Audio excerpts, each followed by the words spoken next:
Bueno, buenas noches a todos. Gracias por la concurrencia.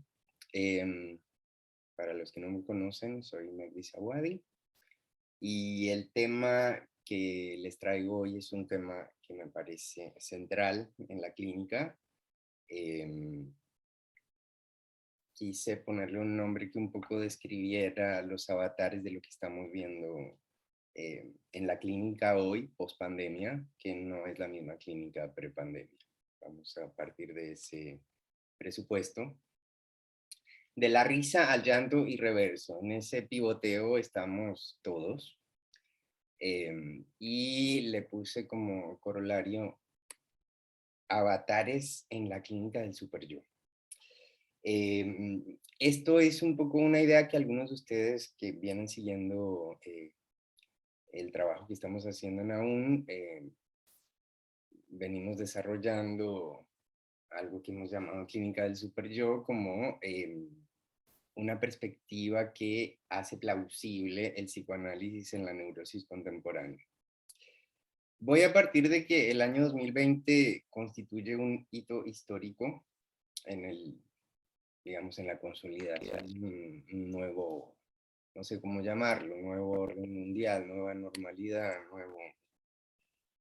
lo que vino a hacer el COVID es a desmantelar en cada país del mundo la debilidad del cuerpo político, la insensatez, la ceguera de los líderes, eh, la precariedad de los sistemas de salud, el triunfo de los emporios tecnocientíficos, eh,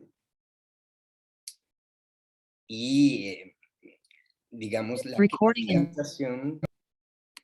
la cristalización de un sistema tendiente al autoritarismo y a la vigilancia panóptica, vamos a decirlo así. Esta nueva normalidad, sin embargo, no viene sin antecedentes, vino precedida de una invasión mediática en el mainstream de todo tipo de activismos, activismos sociales, de género, climáticos, raciales, eh, digamos, la función subversiva de los estudios de género y de los feminismos consiguió en los años precedentes arribar al mainstream, desmantelando, digamos, los pilares de la cultura occidental. Es así como se nos hizo patente la caída del patriarcado como un sistema de opresión, caída u ocaso, digamos. Eh, y con esa caída o con ese ocaso, según queramos verlo, eh, todo el sistema de opresión sobre los cuerpos eh, fue graficado, ¿no? Una visibilización masiva del malestar en la cultura contemporánea, señalando al machismo y al amor romántico y a este tipo de instituciones que tienen como centro el privilegio de la heterosexualidad y el privilegio del prestigio masculino. Eh, y esto derivó en una denuncia de la promoción mediática de ideales estéticos sobre los cuerpos, de ideales imposibles de cumplir, por supuesto, un aparataje cultural que desconoce las diversidades identitarias, desconoce las diversidades sexuales. Efectivamente, la opresión sobre los cuerpos del patriarcado generó un sistema binario, donde unos son dotados de un privilegio. Ese privilegio es lo que en psicoanálisis llamamos el falo. Creo que es una palabra más atinada para la época decir privilegio. Eh, y otros son cosificados como un instrumento, ¿no? Como un instrumento de uso. Este cambio de época que algunos prematuramente llamaron posverdad, retornó en una caída precipitada y muy veloz de la creencia, del fenómeno de la creencia en las instituciones, la creencia en las religiones, la creencia en las agrupaciones políticas, incluso en la ciencia. Vivimos una época de un cambio caótico en donde todo lo que conocemos o lo que conocimos hasta el momento está puesto en cuestión y aún no sabemos muy bien hacia dónde nos va a llevar este caos, o a dónde nos van a llevar las respuestas que demos a las preguntas que surgieron de este caos. Vamos a decir que la militancia ideológica de cualquier tipo tiene una función subversiva que cuando se convierte en activismo fundamentalista pierde su función de diálogo, de reflexión. Se convierte en una nueva exigencia opresiva sobre los cuerpos. Estoy hablando de cierto tipo de activismo. Estoy resumiendo cuestiones que hemos hablado antes en otros espacios de aún. Cuando una militancia ya no invita al diálogo y a la reflexión, sino que exige de forma imperativa y totalitaria la adaptación de todos a nuevos ideales, digamos, este es el precedente del régimen totalitario que tiende a instalarse con el COVID. Es decir, el año 2020 nos sorprende en medio de una transformación de los ideales que fueron pilar de la cultura occidental, esos ideales de antaño, y nos mostró en la clínica un nuevo formato del malestar, un nuevo formato del sufrimiento. El sufrimiento contemporáneo está más asociado a la angustia inefable, a lo que no se puede poner en palabras, y al deber ser, sobre todo al deber ser. Cada vez menos encontramos en la clínica eso que se nos ha transmitido desde el pseudo-lacanismo, como la tragicomedia del deseo. La clínica de las neurosis era caracterizada como una clínica de la tragicomedia del deseo, ¿no? El deseo tomaba modalidades de insatisfacción, de prevención, de imposibilidad, y la búsqueda del deseo en su doble cara, en su cara erótica y en su cara mortífera, era lo dominante en el síntoma. La tragicomedia del deseo, el psicoanálisis siempre se movió como pez en el agua. Y es que efectivamente, tanto en los inicios de la obra freudiana como en la primera lectura que hace Lacan de Freud, la clínica de las neurosis se juega fundamentalmente en el tropiezo que tiene alguien en el intento de alcanzar el deseo, es decir, en el mal encuentro de algo que en realidad es irrecuperable. Para Lacan, la clínica de las neurosis consistía meramente en conducir al sujeto a establecer un juicio sobre su acción, sobre la adecuación de su acción con respecto al deseo, hasta qué punto estoy actuando en conformidad con mi deseo, ¿no? Lacan proponía esto con una perspectiva de juicio final, como si a cada sesión uno tuviese que salir preguntándose, ¿ha usted actuado en conformidad con el deseo que lo habita? Yo vengo un poco haciendo parodia de esto, porque yo creo que nadie puede responder a esa pregunta afirmativamente, o al menos no de una manera constante. Es una pregunta bastante súper yoica. Sobre todo porque de entrada tenemos un problema casi filosófico, y es que el deseo es el deseo del otro. Entonces, ¿cuál es el deseo que me habita? ¿No? Para Lacan, la relación del acto con el deseo tenía justamente esa dimensión tragicómica. Trágica porque finalmente en esa búsqueda incesante y metonímica del deseo, el triunfo siempre es del ser para la muerte. Ese es el límite, ¿no? De ahí la paradoja que es la realización del deseo. Sería esa plenitud que coincide con la inercia de la muerte, ¿no? El día que alcanzamos ese deseo es el día de tensión cero, muerte. ¿Sí? Y cómica porque en esos intentos de alcanzar ese deseo, que no es del todo articulable al significante, siempre fracasamos, ¿no? El lacanismo sigue proponiendo la clínica de las neurosis como una clínica del deseo, asociado a las preguntas sobre la muerte y la sexualidad, estoy vivo, estoy muerto, soy hombre, soy mujer. Eso es lo que se sigue promoviendo como lo que sería la clínica de las neurosis.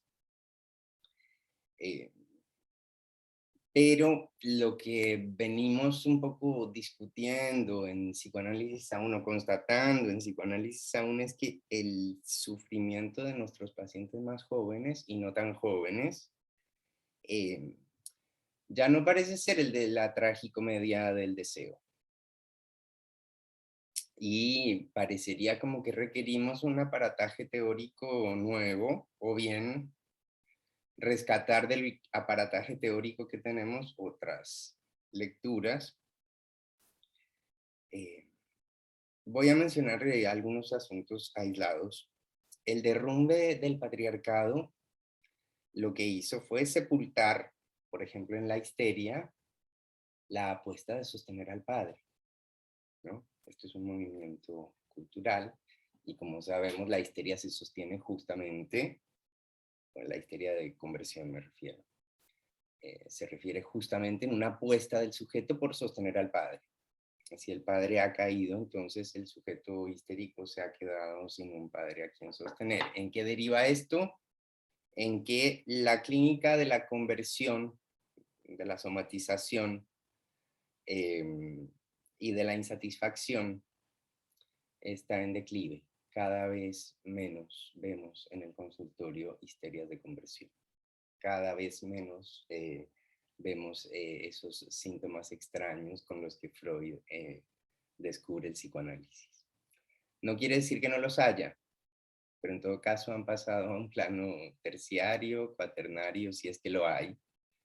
El primer plano ahora en la histeria es justamente el deber ser. ¿Por qué hablo de la histeria? Porque era justamente el tipo clínico en donde el síntoma para Freud constituía una defensa exitosa. Los demás tipos clínicos para Freud eran una defensa fracasada. Es decir, con la caída del padre, la defensa exitosa de la histeria de conversión se puso en cuestión y por ende el paradigma de las neurosis, que era la histeria de conversión justamente, ha cambiado de plano. Con lo cual, la clínica psicoanalítica de las neurosis tiene que repensarse. Extinguida la histeria de conversión o tendiente a la extinción, los malestares, los padecimientos contemporáneos se ajustan más a la solución paradójica que representa la histeria de angustia, en la cual puede haber síndrome onofóbico, pero ustedes ven, los que hacen clínica, la predominancia del ataque de pánico como fenómeno, ¿no? Y que Freud termina, digamos, incluyendo este cuadro, el cuadro del ataque de pánico, en lo que vamos a llamar histeria de angustia. Es una solución paradójica, ¿por qué? Porque el síntoma de la histeria de angustia, bien sea el ataque de pánico, otras de sus manifestaciones, o la fobia, tiene la paradoja de que la angustia que se busca evitar retorna en el síntoma, ¿no? Se supone que uno hace síntoma para evitar la angustia respecto de cierto conflicto. Ahora, el problema con las fobias siempre fue cómo puede ser que se arme un síntoma para evitar la angustia y el síntoma mismo sea angustia, ¿no? Lo llamamos miedo cuando le ponemos nombre a esa angustia.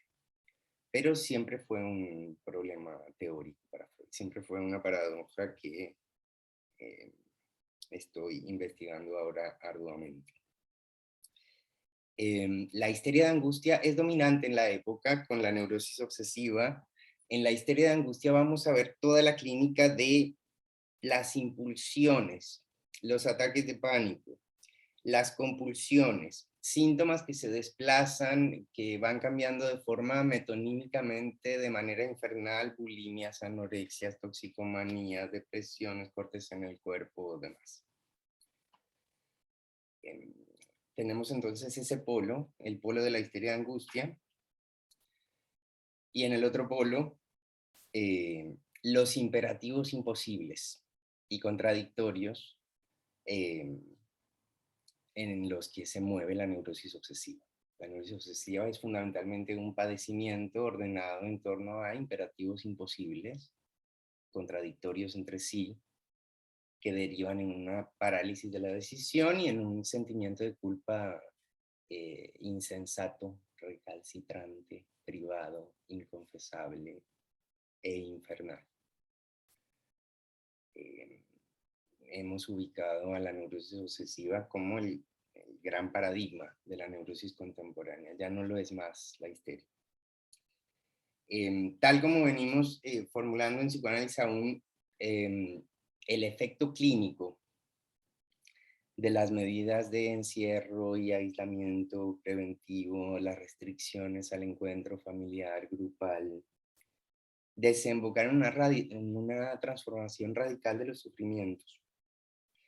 En el medio de la soledad, nuestro sujeto contemporáneo se encontró, cualquiera sea su tipo clínico, en neurosis, psicosis y perversión, estoy hablando de la totalidad del espectro clínico. Se encontraron todos con una voz que conocían de antaño, esa voz de la conciencia moral, ¿no? Todos la conocíamos, era algo muy discreto, que justamente en la neurosis obsesiva tiene un poder, siempre tuvo un poder enorme. Y en los otros tipos clínicos estaba, pero de manera discreta. Esa voz de la conciencia moral es lo que Freud va a llamar super yo. Y justamente del super yo en la clínica clásica, solamente nos enterábamos de él a través de su testimonio en la neurosis obsesiva y en la paranoia. Eran esos dos tipos clínicos en donde veíamos la incidencia clara del super yo. En la histeria de conversión no lo veíamos, en la histeria de angustia no lo veíamos, en la esquizofrenia no se ve y tampoco se ve actualmente, eso acordamos todos que en la esquizofrenia no hay super yo. Pero bueno, justamente la clínica freudiana de la neurosis obsesiva es una clínica del super yo, que Lacan convirtió en una clínica del deseo y del ser.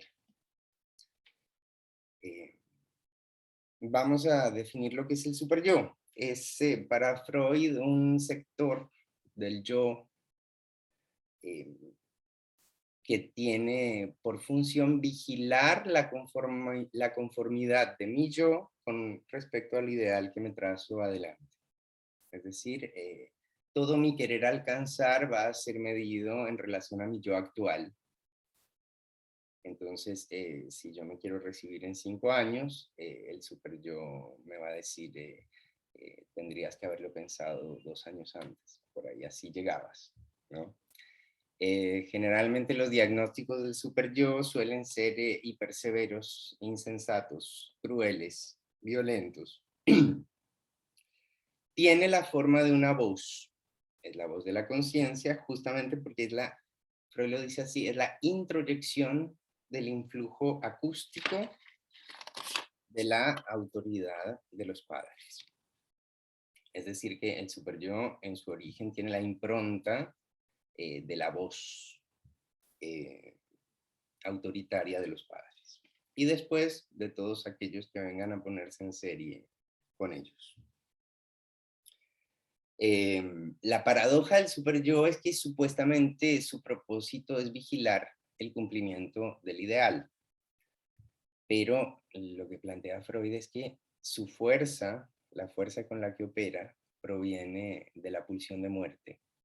De manera que en su ejercicio es sádico, siempre exige más renuncias, nunca está satisfecho, y de allí la paradoja. En aras del cumplimiento del ideal, la autodestrucción, el sacrificio. Es decir, cuanto más rezo, más culpable. Sería algo así. La voz del superyo nos señala al sujeto contemporáneo como alguien insuficiente, precario, y lo hace de esta forma, como lo describo, violentamente, sádico, obsceno, desconociendo las circunstancias del sujeto, los matices, y esto ha derivado en un empobrecimiento del sentimiento de sí. Cuando una persona convive demasiado con esta voz, y esto fue lo que nos pasó a todos encerrados, el yo se va empobreciendo progresivamente, es decir, es un ataque franco al narcisismo, y hay un cierto narcisismo que es necesario para poder andar en el mundo. Entonces, vamos a decir, el aislamiento social tuvo un impacto profundo en los distintos tipos clínicos. Mucho tiempo de los sujetos para escuchar la voz del superyo. Eso hizo que las conversiones en la histeria pasen a un plano de fondo, y aparezca un afecto que antes no encontrábamos mucho en la histeria de conversión, que es la culpa. La culpa se genera justamente por esos imperativos insensatos. Em, Es decir, la solución exitosa del síntoma histérico se pulverizó en esto que hemos llamado el nuevo orden de hierro. Por otro lado, vamos a hablar de la posición de esclavitud del sujeto en la neurosis obsesiva. Nunca antes lo vimos más esclavo. Alcanzó dimensiones estridentes, y el sentimiento de culpa que antes solía asociarse a una narrativa, me siento culpable por tal cosa. Ahora es el sentimiento de culpa por la culpa, es culpa de respirar directamente, de vivir. Eh, Eso ha derivado en los cuadros de neurosis obsesiva a una fenomenología bastante cercana a la melancolía, donde lo que domina es la desesperanza. Y por su parte, en las histerias de angustia, el síntoma fóbico como síndrome perdió relevancia. El síntoma fóbico era un anudamiento. Eh, Cuando se pierde ese anudamiento, lo que queda es la angustia suelta. Entonces lo que vamos a tener en lugar de fobias es ataques de pánico. La fobia es un tratamiento del ataque de pánico, ¿no? Eh, Esto en la histeria de angustia, esta angustia desanudada, se tramita, como les decía hace un momento, a través de impulsiones, compulsiones. Eso que llaman los síntomas contemporáneos, que de contemporáneos no tienen nada, eran síntomas de los que Freud hablaba en 1896. Las perversiones, que yo propongo ahora llamar neurosis en positivo. ¿Por qué? Porque el término perversión tiene esa carga peyorativa que no podemos desasociar de su semántica. Digo neurosis en positivo porque Freud dice que la neurosis es el negativo de la perversión. Entonces vamos a tener nuestras tres neurosis. Y una neurosis en positivo, que sería la foto revelada, que es la perversión. La perversión jamás encontró un terreno más fértil que este para que el deseo efectivamente se ejecute como voluntad de goce, y se desanden los caminos sublimatorios que hacen que un perverso mantenga cierto régimen, cierto orden. Las paranoias jamás encontraron un terreno más fértil para el desarrollo de delirios. No quiero entrar en conspiranoias, pero esta es la época de la conspiranoia. Un terreno muy fértil para la paranoia, un terreno muy fértil para que el superyo paranoico se vuelva aún más peligroso. Em, pero no es la paranoia la psicosis dominante en esta época. Les diría que la psicosis dominante en esta época es justamente la melancolía. Vamos a diferenciar entonces el sentimiento melancólico del obsesivo de la melancolía como diagnóstico, que es directamente la certeza de un sujeto sobre la indignidad de su existencia. Em, entonces tenemos en el polo de las neurosis un dominio de la neurosis obsesiva y en el polo de la psicosis un dominio de la melancolía. Em, Siempre hubo ideales y superyo. Lo que pasa es que en la época del patriarcado los ideales eran unívocos. El camino era claro, lo que uno tenía que hacer era escribir un libro y formar una familia y casarse y reproducirse y sembrar un árbol. Ahora tenemos una invasión de ideales y contradictorios.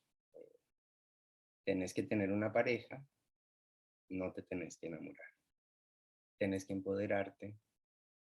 Eh, Todo está sometido a su imperativo y su reverso, ¿no? Si me enamoro románticamente, está mal. Si no me enamoro románticamente, también está mal. Si soy hombre, está mal. Si soy mujer, también está mal. Si soy binario, está mal. Si soy no binario, también está mal. Eh, el sentimiento de culpa es el afecto concomitante a cualquier cosa que haga el sujeto contemporáneo está sometida a un escrutinio inquisidor en donde ir para un lado es incorrecto, tan incorrecto como ir para el otro lado. Eh, es decir, que frente a la caída de esos grandes ideales que ordenaban la vida y le daban sentido a la vida de los sujetos de nuestras generaciones precedentes, eh, el superyo ha cortado todos los caminos por los cuales la subjetividad se servía para dar sentido a la existencia. ¿Sí? Digamos que el superyo se ha comido a los ideales en los que antes se sostenía. Entonces, podríamos caracterizar a la subjetividad contemporánea como una subjetividad en duelo. Hemos visto desaparecer el mundo frente a nuestros ojos. El mundo ha desaparecido frente a nuestros ojos. Hemos visto resquebrajar lazos que creíamos fuertísimos por incompatibilidad de creencias. Eh, es una subjetividad que ya no distingue el discurso del yo del discurso del superyo. Entonces, en la clínica lo que recibimos son personas que se presentan insuficientes, mediocres, denigradas, empobrecidas y sobre todo descreídas de un futuro o de una posible solución. Es decir, nada en el horizonte, todo por duelar, todo por llorar. El llanto y la melancolía, entonces vamos a decir, se han convertido en una experiencia cotidiana, eh,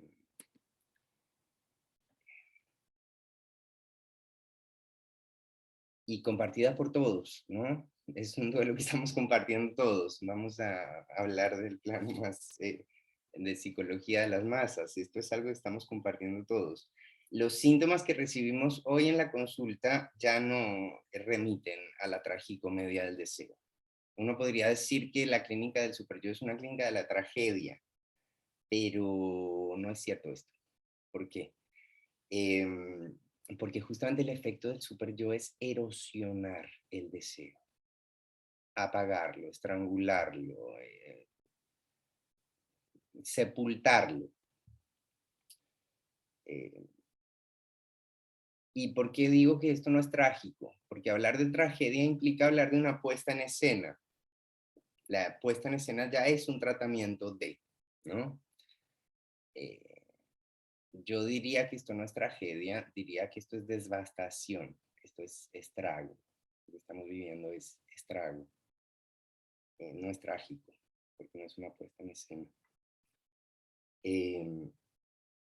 La tragicomedia del deseo entonces ha sido reemplazada por el desamparo, la desesperanza, el sinsentido, la proximidad con la muerte, la culpa, el arrepentimiento, la nostalgia, digamos, un quiebre narcisista de dimensiones mayúsculas, y el llanto sin narrativa, cuando ya no es lloro por...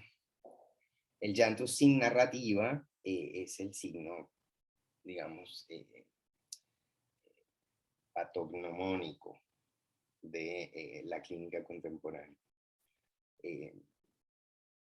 Podríamos decir que ese llanto inicia en principio eh, como un efecto del masoquismo moral, donde el padecer se convierte en meta, ¿no? Pues, podemos hablar de sentimiento inconsciente de culpa, podemos hablar de necesidad de autocastigo y su relación con el masoquismo erógeno. No voy a meterme tanto en cuestiones técnicas hoy, pero insisto, esto ya no es tragedia. La tragedia implica puesta en escena, implica narrativa. El estrago y la devastación, en cambio, no tienen narrativa. Justamente de eso se trata. Lo que vemos es un sujeto que ya no se soporta a sí mismo y que está tildado haciendo zapping, swipe, swipe, swipe. Eso es el sujeto aislado. Ese es el sujeto contemporáneo. En loop. Lacan nunca formuló con claridad cómo se cura a un obsesivo. No tenemos ni idea cómo Lacan piensa la cura de la neurosis obsesiva. Freud, en cambio, sí nos dejó bastantes pistas. En El hombre de las ratas, por ejemplo, hay un personaje que es muy importante, aunque en el historial es más bien secundario, que es el amigo del hombre de las ratas, ¿no? Cuando él estaba atormentado con que tenía que ir a pagarle una deuda a una persona a la que no le debía plata, el amigo lo tranquilizaba, le intentaba proponer otro punto de vista, le decía, calma, no hay prisa. Y esa función del amigo era central. Lo que hacía era relativizarle la insensatez, ¿no? Esto es clínica del superyo, relativizar la insensatez o la severidad. En general, el superyo lo que hace es decir cosas lapidarias y terminantes y terminales, y si lo escuchamos mucho y lo llevamos a las últimas consecuencias es o bien para hacer las cosas bien tenemos que volver a nacer, o bien tendríamos que suicidarnos ya mismo.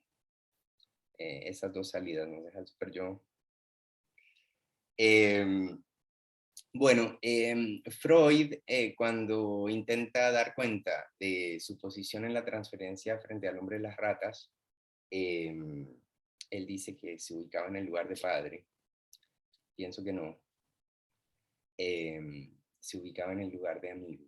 Y de hecho, lo que Lacan señala como el error de Freud en la interpretación es justamente en un momento en donde Freud se ubica como padre, como superyo. Pero en sí, el tratamiento con Freud lo que le permitió a este hombre fue relativizar ciertas cuestiones, sacar el peso imperativo de ciertas cuestiones. Es decir, que ya ahí tenemos una pista, cómo operar en la transferencia con el superyo. No es poniéndose en una serie paterna, no es poniéndose en una serie materna, es más bien poniéndose en una serie fraterna. La serie fraterna introduce una dialéctica amorosa y amigable. El superyo es pura pulsión de muerte y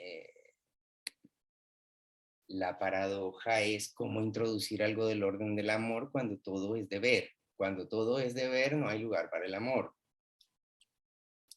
En el curso Clínica del Superyo que dicté con Alan el cuatrimestre pasado, propusimos algunas estrategias clínicas para hacer con el Superyo. No las voy a decir acá. Pero sí voy a tomar una de ellas, o en todo caso un segmento de una de ellas. Hablamos del humor como una salida que, no sé si salida, pero en todo caso un recurso que permite eh, pacificar el tormento superior, o en todo caso relativizar, aprender a reírse del sufrimiento, sería algo así. Dentro del fenómeno total del humor, voy a tomar la risa. Ustedes saben que en el texto El chiste y su relación con el inconsciente, Freud define diversas formatos de lo cómico. Pero vamos a decir que hasta ahora lo que estamos viendo es que la estrategia más eficaz contra la ley de hierro del superyo es aprender a reírse de ella. Uno puede desestimarla, uno puede preguntarse si es sensato, si no es sensato, uno puede preguntarse sobre la racionalidad del asunto, pero lo único que realmente funciona y es eficaz es la risa. ¿Por qué la risa? La experiencia clínica lo que nos muestra es que cuando aparece la risa después de una temporada de mucho sufrimiento en, en, en una persona, cuando aparece el primer signo de risa respecto de lo que está diciendo, bien sea frente al propio decir o frente a una interpretación, intervención del analista. Cuando aparece la risa, estamos seguros de que el caso va a tener un buen pronóstico. Cuando el sujeto aprende a reírse de ese malestar, estamos seguros de que si orientamos la cosa bien, es de buen pronóstico.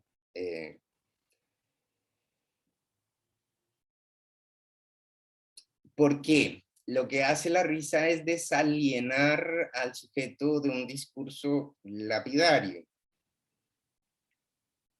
¿Por qué? La risa, vamos a decir, es ante todo un efecto del lenguaje. Nos reímos como un efecto del lenguaje. Pero es un efecto del lenguaje en el cuerpo que es muy particular. Tiene un correlato corporal. Cuando uno se ríe, hay correlatos, sensaciones placenteras. Esa sensación placentera de la risa vuelve erótico lo mortífero del deber. Es decir, es un tratamiento erótico del imperativo. Efectivamente, el psicoanálisis es un método de tratamiento que busca incidir en el goce que es del cuerpo, con la palabra. Esto es una paradoja. ¿Cómo es que incidimos en el goce del cuerpo cuando nuestro dispositivo es de palabras? Bueno, la risa es el signo más gráfico de esto, ¿no? Como un significante introduce una experiencia corporal que modifica cierto sector del sufrimiento. Hay muchas formas para Freud de desencadenar la risa. Por eso él diferencia el chiste de lo cómico, del humor. Eh, Justamente fenómenos que estamos viendo tienden a la extinción. Ahora hay que cuidarse muy bien de qué se hace humor, de cómo se hace un chiste, de cómo se hace un juego de palabras. Estos son fenómenos que están en vías de extinción porque nunca sabemos qué susceptibilidad podemos llegar a herir con un comentario.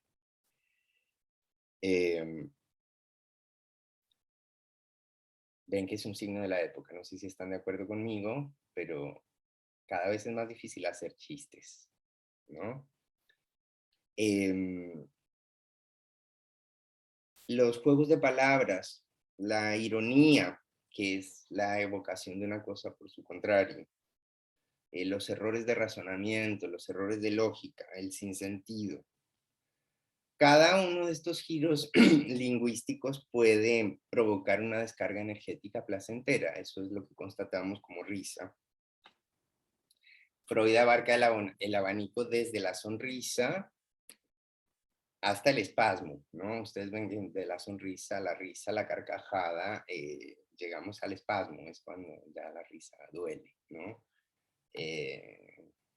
Todos ustedes conocen ese momento, ¿no? Que está más asociado al dolor que al placer. Pero vamos a decir que el humor en términos generales es un fenómeno muy curioso, muy particular, porque se produce siempre de modo sorpresivo, contingente, azaroso. Según Freud, el efecto del humor es justamente una descarga energética y la sensación de placer de la risa tiene una explicación metapsicológica. Para Freud es esa energía eh, que invierte la censura en mantener algo reprimido, en el momento en el que me río se levanta, de manera que la contrainvestidura de la represión tiene un curso no patológico hacia una sensación placentera. Por eso para Freud el chiste hace consciente lo inconsciente y permite el desahogo de la energía psíquica. El chiste fue llamado Witz por Lacan. Vamos a pensarlo con Freud mejor, es una representación psíquica generada desde el proceso primario, es decir, es una formación del inconsciente, el chiste. Una formación del inconsciente que consigue atravesar la barrera de la censura, es decir, consigue llegar a la escena de la conciencia y permite el decurso de una descarga energética. En otros términos, lo que estoy diciendo es que el efecto del chiste es un levantamiento de la represión, pero que además desvía la energía empleada en mantener reprimido determinado contenido y deriva en una experiencia corporal de placer. Entonces vamos a decir que el chiste es un elemento significante que se exime de las leyes de la cadena significante. No requiere de un S2. ¿A qué me refiero con esto? No requiere de un sentido. Si yo tengo que explicar el chiste, ya no es chiste, ¿no? A eso me refiero con que no requiere de un S2. El chiste justamente alude al sinsentido en el sentido de que es un significante suelto. Si yo lo explico, no solo quedo como un boludo, sino que además nadie se va a reír. ¿Hasta acá me siguen? Bien. La risa entonces es una experiencia corporal palmaria del influjo acústico de la palabra en el cuerpo. La risa es un efecto de la percusión de una palabra o de una frase en el cuerpo. Entonces, si bien yo puedo traducir un chiste al sentido y explicarlo, lo que nos importa del chiste es justamente que hay una conmoción del goce del sentido. De lo que se goza en el chiste es del sinsentido, no del sentido. Justamente eso es lo que busca la experiencia analítica. Sacar el sentido de las palabras, desasociar los significantes de sus sentidos. Sufrimos del sentido. Cuando le sacamos el sentido a una palabra, la palabra pesa menos. La risa entonces es un testimonio vívido del modo en el que el significante introduce goce en el cuerpo. Pero no es ese significante que introduce el goce mortífero en el cuerpo de la constitución del sujeto. Es más bien un significante suelto que hace ceder algo del goce mortífero y lo trastoca en placer. Para quienes estuvieron en la clase del seminario que empecé el martes sobre la sublimación, que de paso, digo entre paréntesis, todavía se pueden inscribir. La primera clase está ya subida a YouTube, así que quien quiera todavía puede hacerlo. Hay un paralelismo claro y una similitud casi exacta entre la técnica del chiste y el proceso sublimatorio. Es decir, en ambos casos la pulsión accede a una descarga desviando las metas francamente sexuales o francamente hostiles hacia un producto de valoración compartida, o que otrora era de valoración compartida. Ya hay que ver en qué contexto se dice que chiste, ¿no? Ya no hay chistes universales, lo cual está bien. Pero habla también de un ocaso del fenómeno. En efecto, al igual que la sublimación, el chiste es también un arte, ¿no? Y por otro lado, el otro punto en común que tienen el chiste y la sublimación es que el otro está en el circuito. ¿Mm? Eso que es del orden del autoerótico, de la pulsión es enlazado al otro, bien sea por su presencia implícita o explícita, pero de ahí el valor erótico, que representa algo para alguien. No voy a entrar más en cuestiones sobre la técnica del chiste o el fenómeno de la risa. Solo voy a decir que es un fenómeno sublimatorio que cumple una doble función: la apertura del inconsciente al sinsentido y una conmoción en el goce del cuerpo. Es decir, que si nosotros logramos introducir la risa en el masoquismo moral que implica el superyo, estaremos tratando el goce mortífero del superyo.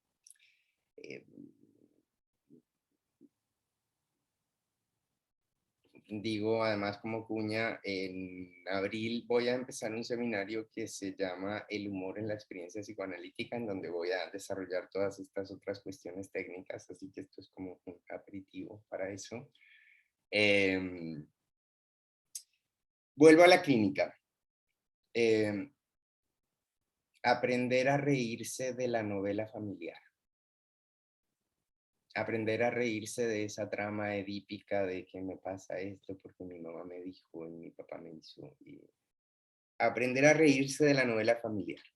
Aprender a hacer del síntoma una paradoja cómica. Extremar los imperativos del superyo. Digo, ya son severos, ¿qué tal si los extremamos un poco más? Los vuelve graciosos, créanme. De eso se puede extraer un sarcasmo gracioso, los descompleta. Y lo que verificamos en Clínica del Superyo es lo que venimos compartiendo en psicoanálisis aún, es que en todos los casos, cuando logramos hacer esto, hay un alivio terapéutico inmediato. Inmediato. Es decir, una nueva posición del sujeto frente al goce. En el seminario 5, Lacan vincula el fenómeno de la risa a lo imaginario del narcisismo. Voy a leer una cita que está en la página 135 del seminario 5. En este campo es donde se ha de situar el fenómeno de la risa, en el imaginario. Ahí es donde se producen las caídas de tensión a las que distintos autores atribuyen el desencadenamiento ocasional instantáneo de la risa. Si alguien nos hace reír cuando simplemente se cae al suelo, es en función de su imagen, más o menos. Esta lectura de Lacan para mí es extremadamente reduccionista y no corresponde con la lectura freudiana. Para Freud es mucho más que un deconsistir de lo imaginario. Para Freud es una liberación de la contrainvestidura de la represión. Lacan reduce esto a una sesión de la imagen, una sesión del narcisismo. No es solo el narcisismo lo que está en juego en la risa, pero ¿cómo lo verificamos clínicamente? Eh, Para Freud, el humor engrandece el narcisismo, él lo dice. eh, E implica un cierto triunfo sobre los traumas del pasado. Cuando uno aprende a reírse de ellos, hay cierto triunfo narcisista sobre el pasado. Pero ese engrandecimiento yoico para Freud no es narcisista, está sostenido en la liberación de un camino patógeno. Por eso la lectura de Freud y de Lacan sobre el chiste es muy distinta. Para Freud implica una liberación del camino patógeno, lo que no es lo mismo que hacer caer una identificación. La pregunta entonces que hago, o que les hago, o que me hago, es ¿de qué naturaleza es el efecto humorístico en la clínica psicoanalítica? ¿Y de qué naturaleza es el alivio que nos reporta? ¿Es un alivio psicoterapéutico? ¿Es un alivio sugestivo? ¿Es un alivio analítico? ¿Es reír para no llorar? ¿Por qué digo esto? Eh, Reír para no llorar no implica ningún tipo de elaboración del asunto, ¿no? Reír para no llorar no es clínica del super yo, es un desvío, un atajo. Eh, Como siempre, voy a tomar la indicación freudiana de cómo distinguimos que algo es sugestivo psicoterapéutico de que algo es analítico. Si el alivio terapéutico desemboca en un bienestar que no conduce al sujeto a volver a preguntarse por el deseo, estamos seguros de que estamos haciendo sugestión y psicoterapia. Es decir, si esto se queda en bienestar, no es que esté mal, pero si esto se queda en bienestar, me siento bien, ya no escucho al super yo y ahora puedo vivir, ya no tengo a alguien que está comentando todo lo que hago y mis faltas y mis errores y la verdad es que la vida es más pacífica. Eh, si nos quedamos ahí, estamos en el terreno de la psicoterapia y además sabemos por experiencia que el super yo está al acecho. Estabas disfrutando mucho. Eh, Bien. Em, si en cambio el alivio terapéutico que implica craquear el código del super yo, voy a decirlo así, hace que un sujeto se apropie del mapa de su sufrimiento, que conozca el circuito por el cual sufre, que se apropie de cómo se gatilla y que se pregunte, por ejemplo, ¿por qué me estuve tratando tan mal tanto tiempo? Porque es eso. El masoquismo moral y el llanto al que nos condena solo tiene como propósito esquivar el deseo vía autodestrucción. Cuando el corte de la risa, en cambio, modifica la relación o la posición del sujeto frente a su sufrimiento, vemos de vuelta el deseo florecer. Y ahí sí volvemos a lo prepandémico. Nos vuelve a aparecer el deseo insatisfecho, nos vuelve a aparecer el deseo prevenido, nos vuelve a aparecer el deseo imposible de las neurosis clásicas. Eh, es decir, la verdadera clínica del superyo, que es lo que estamos haciendo ahora a la entrada en el análisis, hace que un sujeto revisite sus síntomas, pero desde otra óptica. ¿A qué me refiero con esto? A que no es lo mismo analizar las condiciones de amor desde la lógica del deseo. Porque analizar las condiciones del amor desde la lógica del deseo es la narrativa de encuentro en mi partener, el rasgo que tenía mi padre y cosas. ¿No? Eso sería la clínica del deseo.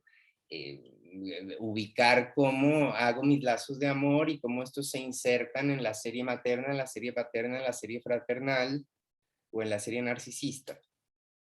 No es lo mismo eso que decir porque elegía a este tipo de personas. Elegía a estas personas porque el super yo me decía que eso era lo que me merecía, que no es lo mismo que decir es un sustituto del padre, es un sustituto de la madre, ¿no? El super yo nos arma un partener a la medida de lo que él cree merecemos. Em, el derroque del super yo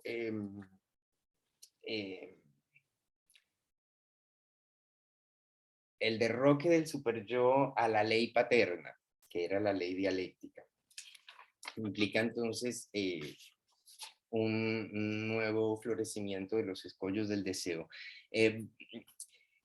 Cuando hay un tratamiento del super yo que es analítico, volvemos a encontrar al deseo en sus 4 vertientes: la insatisfacción en la histeria, la prevención en la histeria de angustia, la imposibilidad en la neurosis obsesiva y la voluntad de goce en la perversión que ahora llamo neurosis en positivo.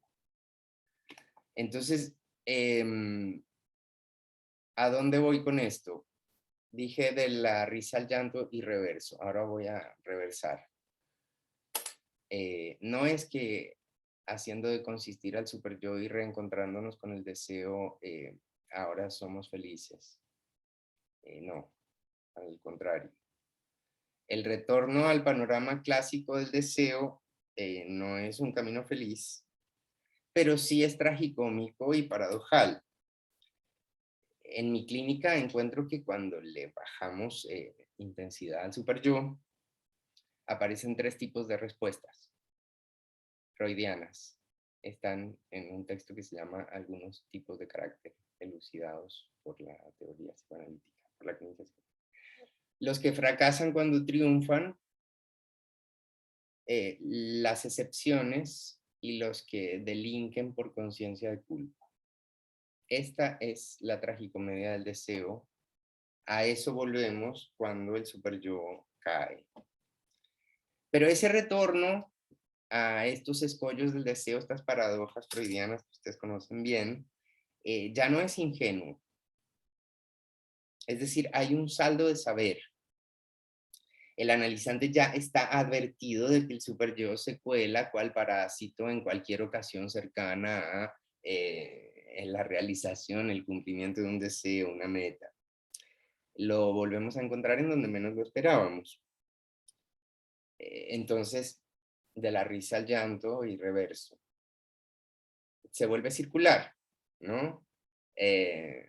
Si nosotros dejamos esto estar, se vuelve circular. Tiene que haber una tangente a ese círculo, si no el análisis es interminable. No tengo la respuesta a la tangente todavía, pero sí les puedo anticipar algo, y es que es vía un acto sublimatorio. En un caso del que voy a hablar la próxima vez, es, por ejemplo, hacerse un tatuaje.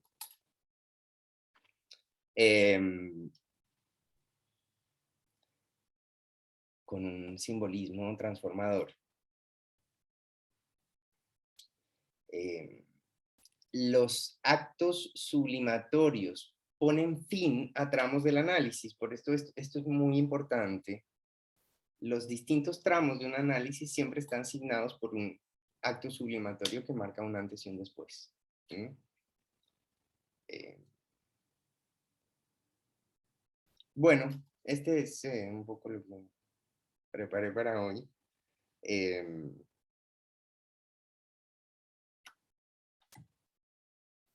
No sé si alguien quiere comentar algo, tiene alguna pregunta.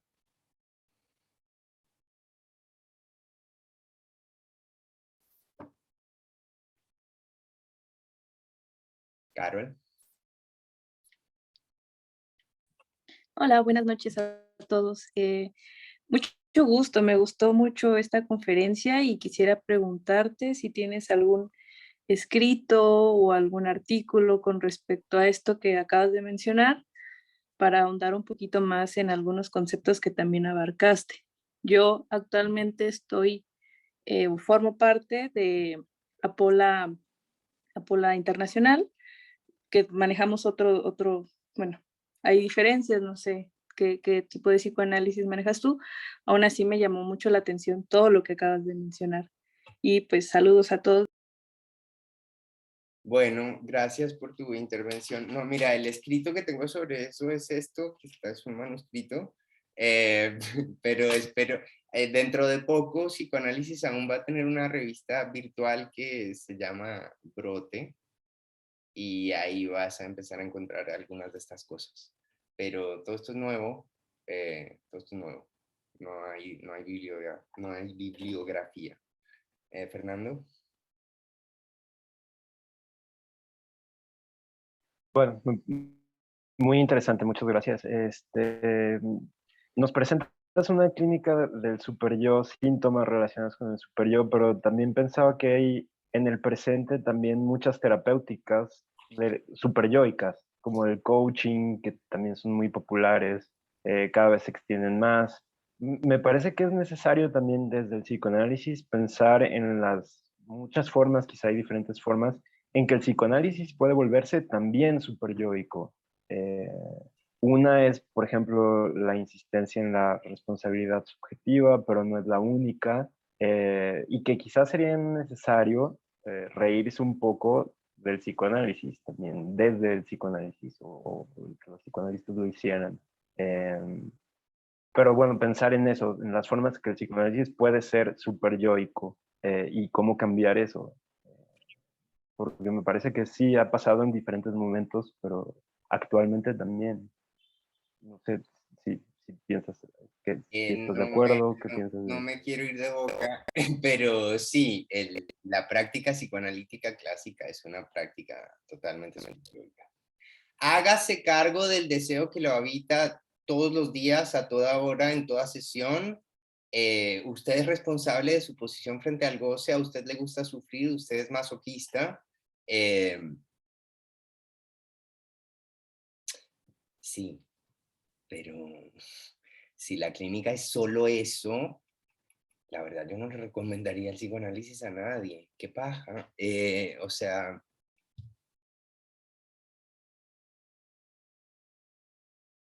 en algún punto tiene que haber algo terapéutico, ¿no? No digo que anulemos todo lo que tiene que ver con la rectificación subjetiva, responsabilizar a un sujeto de su posición frente al goce, pero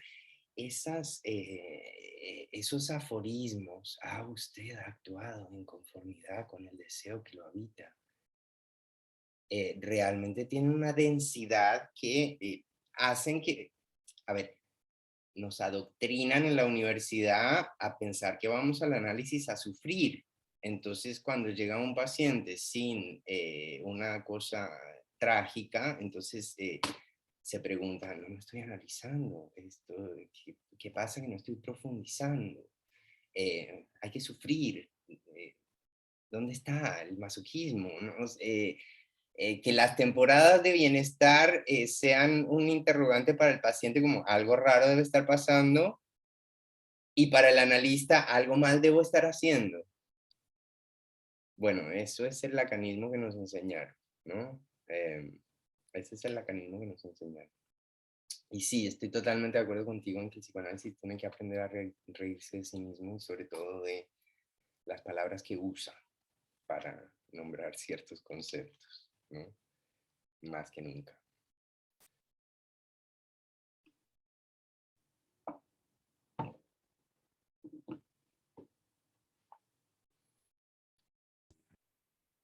Bueno, yo quiero decir algo, perdón.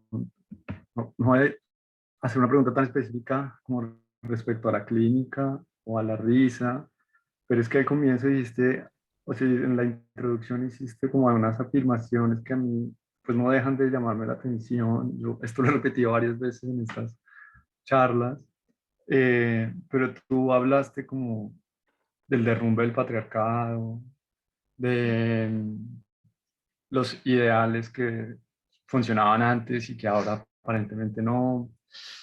Y a mí eso pues me llama mucho la atención porque, pues porque yo salgo a la calle y yo no veo ningún patriarcado derrumbado, no encuentro realmente que haya como una diferenciación tan evidente entre esos ideales de antaño que parecían sólidos y que ahora supuestamente no lo son. Y yo en cambio lo que veo es como más bien como una afirmación cada vez más agresiva de esos ideales y de esa, digamos, de esa fuerza, digamos, patriarcal. Y eso por un lado.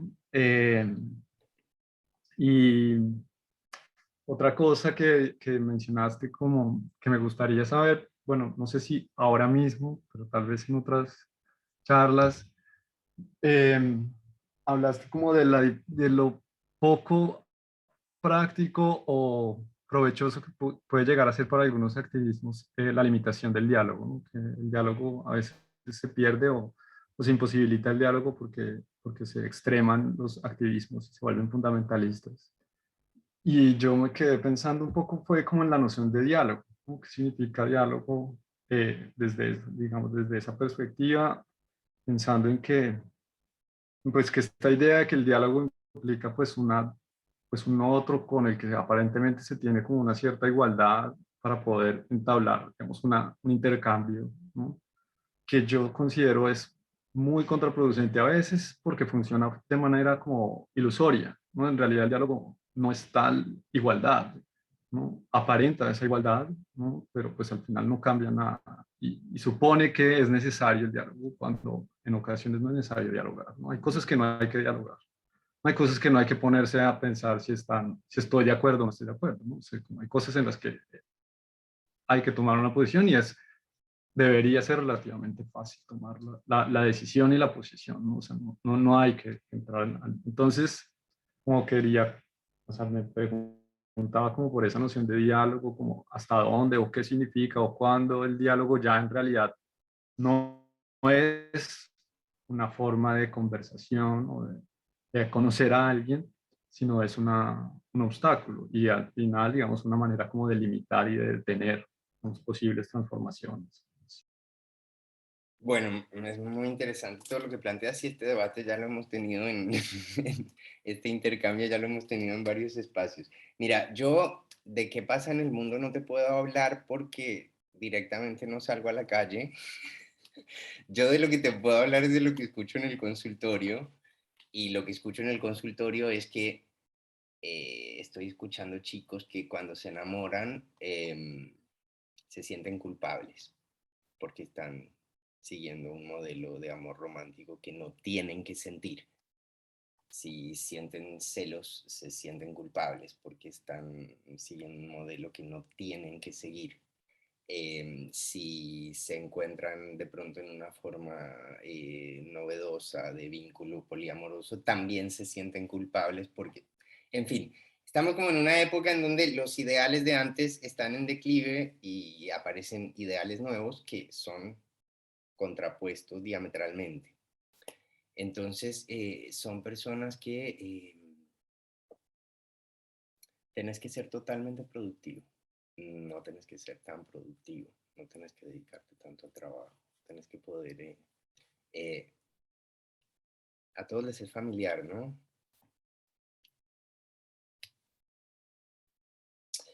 Te hablo de lo que escucho en la clínica, en la calle yo no tengo ni idea qué pasa, no sé. eh, Conozco de la calle por lo que me cuentan. Alan. Bueno, yo pensaba en lo que decías sobre la perspectiva de Lacan, acotada a veces, del humor, y en un momento hablaste, el humor ya no es para todos, me parece interesante esa perspectiva, ¿no? Ya no es universal. La diferencia entre la risa y la comedia, porque la comedia rehabla de un final feliz, y la risa entiendo que vos lo planteaste como otra cosa. No sé si puedes elaborar un poco. Me parece que la comedia implica una narrativa, mientras que la risa es la risa es frente a un significante suelto, ¿no? Me parece que la comedia no tiene tanto el factor sorpresa como si lo tiene la risa frente a un chiste. No sé si con eso. Sí, y por la referencia de Lacan siempre a la comedia como la comedia del palo. Claro, totalmente. Alfredo. Sí, buenas, mucho gusto. La inquietud que me llamó la atención tiene que ver con lo que es el humor en la sociedad, es decir, la preocupación por el cuidado con lo que se hace humor, porque ya se vuelve, digamos, agresivo, o se evalúa algo con las distintas sensibilidades que se han desarrollado. Entonces se pierde, se vuelve la sociedad un poco mucho más trascendental de lo que era. Y a mí, pues también me preocupa particularmente, porque yo estoy aquí en Barranquilla, en Colombia, en la región Caribe, que es, digamos, manifiestamente una tierra de humor, de que se hace el chiste y de pronto eso socialmente está empezando a desaparecer, es decir, se está asumiendo que hay que ser más serios, hay que ser más, digamos, acabar No hasta con sé, el o carnaval quizás tengamos que hacer prácticamente, que mejores son chistes. temas. Es, es posible, pero sí hay una trascendencia social a ese sufrimiento, a esa esclavitud propia que se genera de, hay que ser más productivo y no nos alcanza el tiempo para gozar, para divertirnos, para equilibrar las cargas. Entonces no sé cómo se puede pensar eso, cómo lo ves tú, si ese es el modelo de la esclavitud ahora integrada que uno la lleva por dentro y no hay límites. Quisiera de pronto tu comentario. No sé si te entiendo bien la pregunta, pero que sí hay un correlato entre la caída del humor y el régimen de la esclavitud, sí. Hay un correlato estrecho entre la caída del humor y el régimen de la esclavitud, totalmente. Y creo que de eso siempre nos dio testimonio el sujeto obsesivo. Eso lo sabemos bien desde antes por él, ¿no? Mario. Ese es el modelo perdón, el modelo del empresario exitoso que te hace pensar en que tú debes matarte trabajando para después tener tiempo para divertirte, pero no te debes divertir mucho si no te has matado o no te has esforzado mucho. Esa es Sí, sí, quizá sí. la paradoja del Esto es mundo. como el nuevo paradigma, ¿no? Tenés que tomarte vacaciones, no tenés que tomarte vacaciones. Si te tomas vacaciones, te tenés que sentir culpable porque no estás desarrollando al máximo tu potencial. Correcto. Eh, Gracias. por supuesto que todo esto que estoy diciendo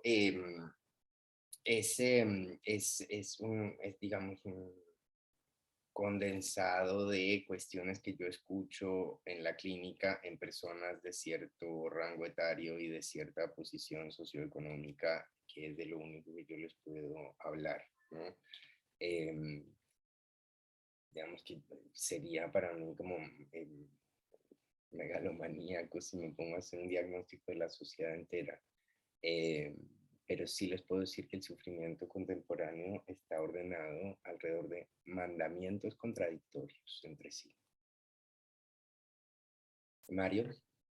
Y que además, perdón, se hacen más universales y estamos importando y viviendo una cultura que está definida por los medios, digamos, electrónicos. Es decir, la trascendencia del modelo de Hollywood ya es el modelo del deber ser y que las sociedades propias pierden su esencia frente a eso que se va imponiendo y vamos adaptando modelos de ese estilo, del hombre, del ejecutivo de Wall Street, algo así. Ujú. Yo solo quería como decir como, tal vez como una aclaración que me hago a mí mismo, que creo que es importante, ¿no? Y como con lo de respecto del humor, eh, pues que creo que una cosa pues es el humor y otra cosa es la burla, ¿no? O sea, y pues yo no creo, o sea, yo espero y sospecho y deseo, no sé, que no desaparezca el humor, porque, pero sí estoy de acuerdo contigo, Megdy, en que tal vez lo que hay que hacer es chistes Mejores. más elaborados o elaborados de una manera diferente, Que ¿no? Que no digan las impliquen la cosas burla, mejor. ¿no? Porque yo sí creo que sí, y el chiste yo creo que sí desmantela, digamos, una jerarquía, ¿no? Ahora, pues cuando el chiste lo que hace es sostener la jerarquía, pues bueno, tal vez no sea tan útil. Y pues final, digamos, como también distinguir, pues el disfrutar o el pasarla bien y el, no sé, hacer cosas que uno lo diviertan, pues digamos, no necesariamente el humor es divertido, ¿no? O sea, puede que haya cosas que lo diviertan a uno que no necesariamente produzcan risa. O sea, como que la diversión puede Claro, ser muy variada. claro. Hay también algo nuevo y es, tenés que disfrutar. tenés que disfrutar el fin de semana. Es un problema, porque cuando tenés que disfrutar las vacaciones, tenés que disfrutar la noche porque no estás laburando.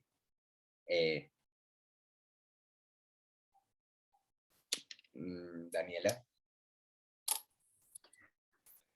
Hola, buenas noches.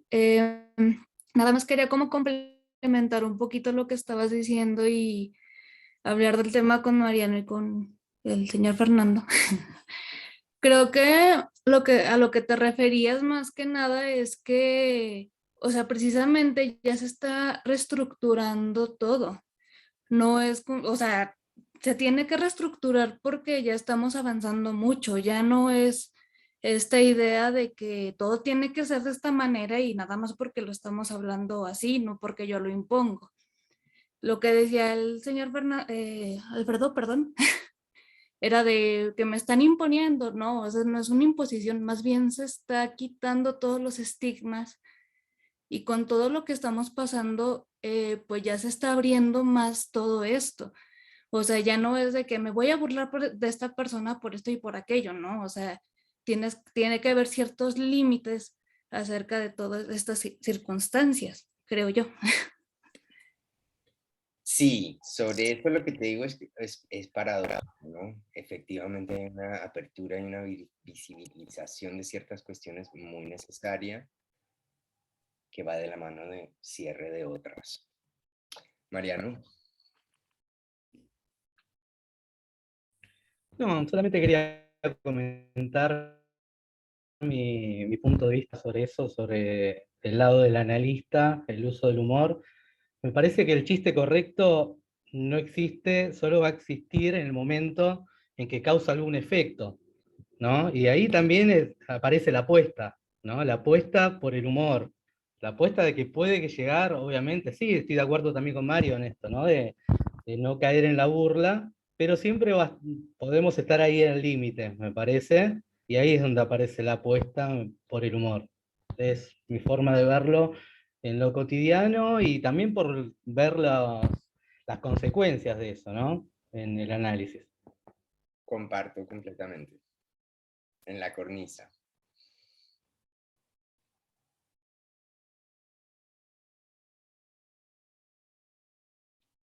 ¿Alguien más?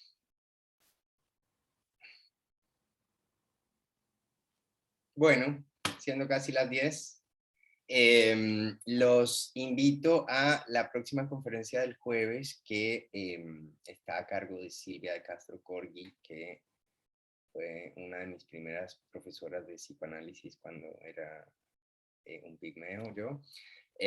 Va a dictar una conferencia que se llama El síntoma como objeción. Así que los esperamos el próximo jueves. Gracias.